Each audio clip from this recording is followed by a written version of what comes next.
Hi, my name is Przemek Chojecki. I'm a PhD in mathematics, former research fellow at the University of Oxford, and currently I'm running Contentize, a content generation platform. This video is about how to hire a freelancing team, how to build a lean startup, how to go into an MVP, and from MVP to actually working product. So I'm going to talk to you about different examples I have and also different methods that you can apply to actually start and build something which is concrete, which you can see, which you can show to others, and where you can start having clients, having users on your platform.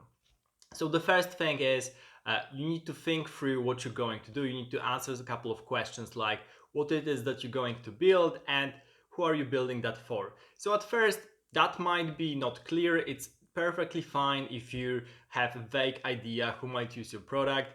The most important part is how it should look like, and you should iterate on that in order to have the first minimum viable product MVP on the market. Because once you have MVP on the market, there will be people giving you feedback, using the product. You can ask feedback from your friends. They will have something concrete, actionable that they can comment on, and then you can reiterate.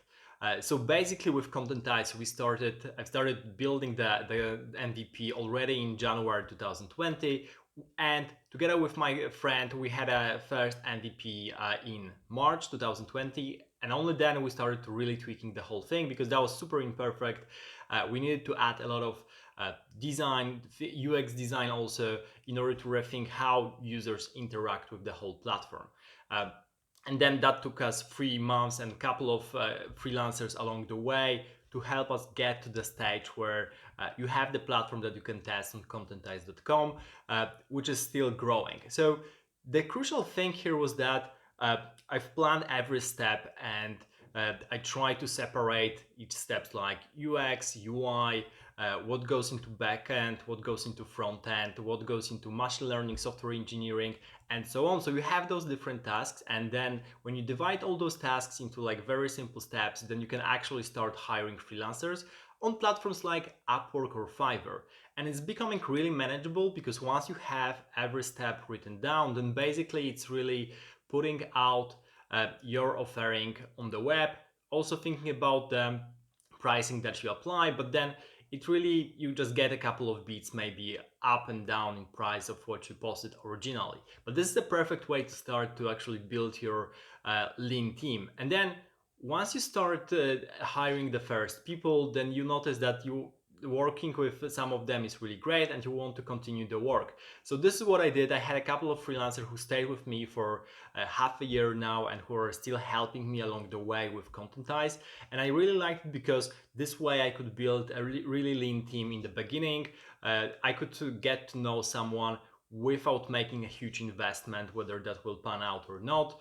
And it was a great way also to start building this tech product. So I'm assuming you're watching this because you're trying to bootstrap your startup and you don't have massive funds to actually go and hire people full time from the market. Because if you do, that might be a better way in the end, because you will have someone on board 24/7 for you, and only doing your project without having the problem with freelancers is always that they have a couple of projects, so they don't always have time to spend on what you're doing right now on building your startup. So that's the advantage of having full-time people or even part-time that you know will be there from say Monday to Wednesday. But if you're on a budget, if you're trying to bootstrap, or if you just want to test things out, then the best way is to go with freelancers because this is super effective way, super iterative way to actually start building something very concrete, get an MVP, get something to the market and show to others. And I really like this approach. I always tested that with my different project startups, and it worked really well with Contentize and what I got in the end. So I'm still at the stage where I'm happy to work with freelancers, even though I'm also looking for full-time and part-time people to hire for the company. Having said that, it's all about the management and how you can structure the whole team, how you can structure all the tasks so that everyone knows what they're doing, what they're responsible for, and how that overlaps with each other duties.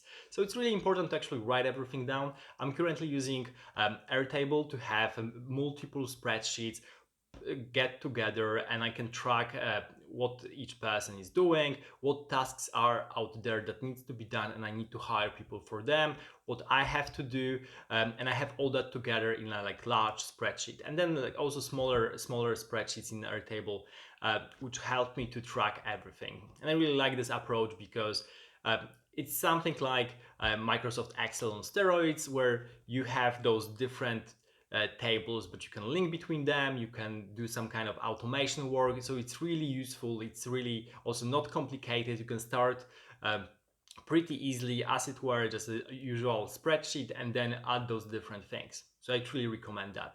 So this is what I wanted to talk about in this video. Basically, if you're bootstrapping your startup, think about hiring freelancers and iterating your product in order to get something to the market as quickly as possible, because then you'll be able to get more feedback, you'll see how clients are reacting, and you'll be able to build much faster and grow the team to even a bigger size. Thank you for watching. Don't forget to smash the like button, and see you in the next video.